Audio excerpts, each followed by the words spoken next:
ஆற்றங்கரை அருகே சிறு குடிசை ஒன்றை கட்டிக்கொண்டு அதில் பால்காரி ஒருத்தி வசித்து வந்தாள். அவளிடம் சில பசுக்கள் இருந்தன.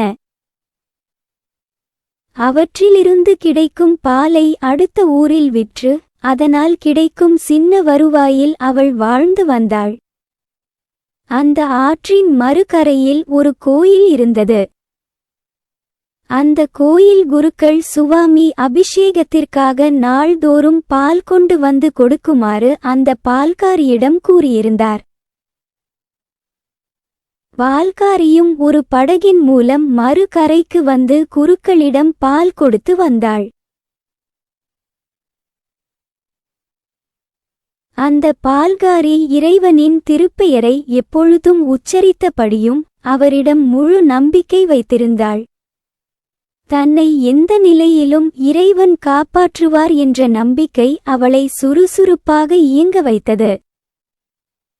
கோயில் குருக்களுக்கு இறைவனிடம் பரிபூரண பக்தி கிடையாது.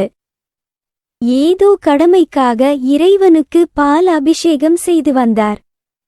ஆனால் மற்றவர்களுக்கு அறிவுரை கூறுவதில் வல்லவராக இருந்தார்.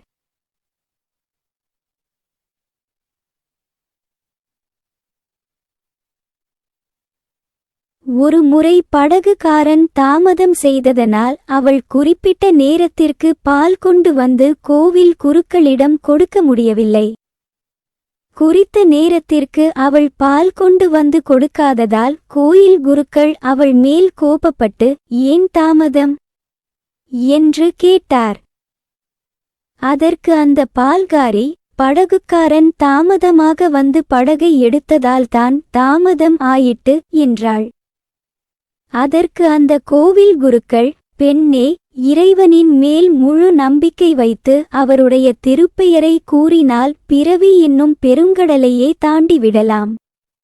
அப்படி இருக்கும்போது உன்னால் இந்த சிறிய ஆற்றை கூடவா கடக்க முடியவில்லை என்று கேலியாக பேசினார்.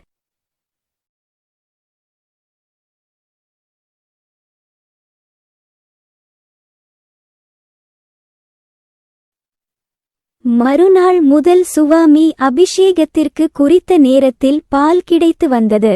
ஆற்றில் பெருவெள்ளம் வந்தாலும் கூட பால்காரி மட்டும் குறித்த நேரத்திற்கு வந்து பால் கொடுத்து வந்தாள். இது கோவில் குருக்களுக்கு ஆச்சரியத்தை அளித்தது. அவர் பால்காரியை பார்த்து, பெண்ணை, ஆற்றில் வெள்ளம் பெருக்கெடுத்து ஓடினாலும் கூட அபிஷேக பாலை குறித்த நேரத்தில் கொண்டு வந்து கொடுத்து விடுகிறாயே, இது எப்படி என்று கேட்டார்.